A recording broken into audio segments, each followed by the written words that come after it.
nga pala, nalinisan ko na dyan banda.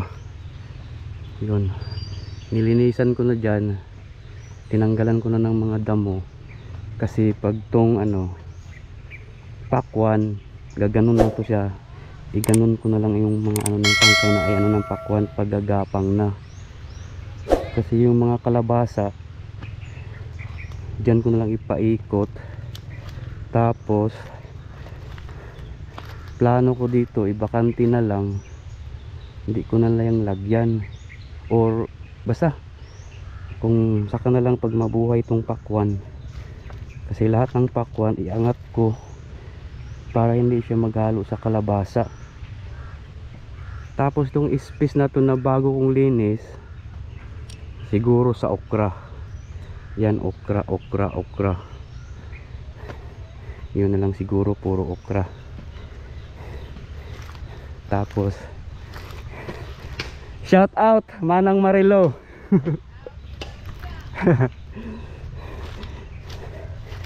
Yan mga kalabasa natin. Yan, malinis na. Hindi ko na lang nakuna ng video guys, kasi medyo basang-basa na ako ng pawis, tapos sagabal pag walang kukuha sa'yo ng video. Kaya ngayon ko lang pinakita na malinis na. Tapos siguro pwede ko rin siguro ito linisan. Plano ko kasi patula, kakainin ko to para sa patula. Yan, dito kasi okra to, plano ko mga okra.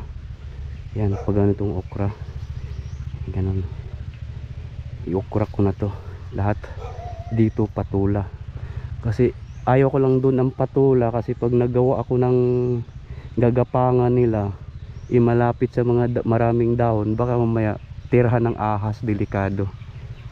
Kaya dito siya sa malinis banda, dito lang. Okay, yan na, medyo malinis na, paunti-unti nabuo na rin. Yan, update ko kayo guys bukas kung anong dito, linisan ko yan dyan para sa patula. Tapos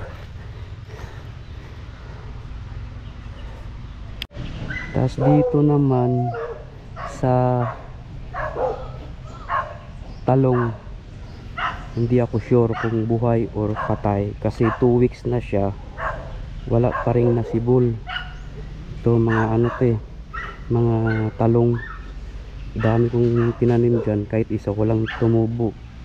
Wala, baka siguro nabulok yung seedlings, sayang. Kaya panibago uli, gagawa ako uli ng panibago, magtatanim ako uli ng panibago. Sayang 2 weeks na yan, walang nabuhay. Wala, ibig sabihin wala, patay yung seedlings. Ayan, patay, walang nabuhay. Yan, walang nabuhay. Ganun talaga, kailangan mag seedling ulit. Yan, ayan.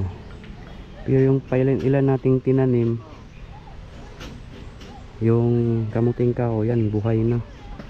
Mga kamuting kahoy, mga buhay na yan. So yung talong lang talaga ang wala. Patula, may 2 puno ng patula. Yan.